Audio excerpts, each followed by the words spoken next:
उसके बाद हमने देखा बड़ी हलचल की हुई, मगर अभी तक वो नारा पेश नहीं। देखिए एक बात याद रखिएगा, पाकिस्तान का अदालती निज़ाम जिंदा है, ये मैं बता दूं आपको। और आप लोगों को ये एक बात समझनी है, वो बहुत ज़रूरी है, वो ये है छुट्टियां ना होती तो शायद इतने मसाइल ना बनते। अब जो कि छुट्टियां थी, अटक से आपने देख लिया रावलपिंडी से चकवाल और चकवाल से लाहौर का, और इंशाल्लाह बड़ी उम्मीद है ये आखिरी सफ़र होगा इंशाल्लाह। और हम बड़ी उम्मीद करते हैं कि इमरान रियाज ईद जो है अपने घर मनाएंगे। हम लोग सुबह से मौजूद हैं, आप सब लोग मौजूद हैं। एक ही तरह की FIRs के ऊपर बार बार ना गिरफ्तारियां ना रिमांड हो सकता है। ये मामला अब अदालत के सामने है और बड़ी उम्मीद है कि बड़ी अदालत जो है इस मामले को टेकअप करेगी और आज ही टेकअप करेगी, और इसमें बहुत उम्मीद है कि इसमें आज ही रिलीफ मिलेगा।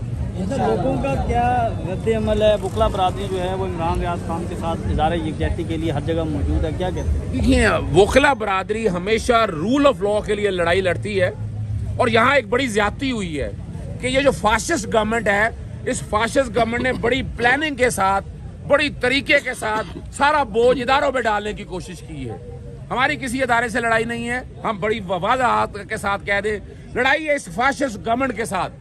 पर्चे इन्होंने किए हैं, जुल्म इन्होंने किया है, और इन्हें हिसाब देना होगा। याद रखिएगा, इस हुकूमत को ये हिसाब देना होगा। वकला रूल ऑफ लॉ के लिए खड़े हैं, और हम सारी बरादरी जो यहाँ खड़ी है किस लिए खड़ी है? हम इस मुल्क में रूल ऑफ लॉ की जंग लड़ रहे हैं। ये फाशिज्म नहीं चल सकता। ये जो कोई भी है, अगर की है इमरान रियाज ने कोई गलती की है, कोई कानून तोड़ा है, तो भाई एक पर्चा करो और उसे प्रोसिक्यूट करो। मगर इस तरह ये जो गवर्नमेंट बैठकर बदमाशियां करने लगी हुई है, और खास तौर पर ये गवर्नमेंट खामोशी से बैठी है, एजेंडा क्या है वो समझ लीजिएगा। ज़िमनी इलेक्शन होने जा रहे हैं, ज़िमनी इलेक्शन में इनको हार नजर आ रही है। ये पहले भी इमरान रियाज के बारे में तो पर्चे पहले भी थे, ये पहले भी गिरफ्तारियां हो सकती थी। ये इस वक्त क्यों गिरफ्तारियां की गई हैं? उसकी एक मेन वजह है कि ज़िमनी इलेक्शन में हार नजर आ रही है, ये भागते हुए नजर आ रहे हैं, महंगाई कंट्रोल नहीं हो रही, डॉलर ऊपर जा रहा है, पेट्रोल पकड़ा नहीं जा रहा। तो उन्होंने तवज्जो, आप देखें ना, पिछले 3-4 दिनों से अवाम को हिजानी कैफियत में मुब्तला कर दिया है। एक निहत्ता इंसान कहाँ कहाँ फिर रहा है, और वो कहाँ कहाँ फिरेगा, वो कौम के लिए फिरेगा भाई। वो कोई जाती लड़ाई नहीं है इमरान रियाज की। मेरी उनके वालिद साहब से मुलाकात हुई, बहुत नेक इंसान है, मैंने उन्हें देखा, और वो कह रहा कि मैं किस मुंह से कहूँ कि बेटा जो है वो असूलों से पीछे हट जाए। ये जो लड़ाई चल रही है, जिस तरह मामला चल रहे हैं, वो अपने हक की जंग लड़ता रहेगा। जंग हमारी इस फाशिस्ट हुकूमत के खिलाफ है, और इस फाशिस्ट हुकूमत को हम इंशाल्लाह सबक सिखा कर रहेंगे। इन्हें बताएंगे यहाँ फंडामेंटल राइट्स हैं, और इसीलिए अदालतों पे बहुत यकीन है। हमारी अदालतें हमें इंसाफ जरूर देंगी, और ये इंसाफ आपको नजर आएगा। बहुत ट्रस्ट है हमें अदालतों पे। मैं, आपको पता है, मैं बड़े अरसे से कह रहा हूँ, अदालतों पे ट्रस्ट करें, खुदारा इनकी बातों पे मत जाएं।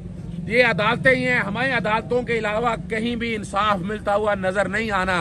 हमें अदालतों ने इंसाफ देना है, हमने अदालतों के सामने जाना है, अदालतों से हमने इंसाफ लेना है। हमारी अदालतों के सामने गुजारिश है, और बुनियादी हकूक के तहफ़्फ़ुज़ की बात कर रहे हैं हम रूल ऑफ लॉ की बात कर रहे हैं, और इस रूल ऑफ लॉ को इम्प्लीमेंट करने के लिए हमने कुर्बानियां दी हैं। 2007 से कुर्बानियां देते आ रहे हैं वकला बरादरी, और देती रहेगी। इस कौम के साथ खड़ी है, कौम को नाउमीद नहीं होना चाहिए। याद रखूं मैं आपको, लड़ाई है फाशिस्ट गवर्नमेंट के साथ, और इस हुकूमत के साथ जो सारे वसाइल बरूए कार लेके आई है। पहला वकूआ बड़ा 25 मई को हुआ था, जब उन्होंने आंसू गैस के शेल मारे और कौम को एहतजाज से बुनियादी हक से दूर रखा। अब इंशाल्लाह बहुत उम्मीद है हमें अपनी अदालतों से, अदालतें हमें हमारा इंसाफ जरूर फराहम करेंगी।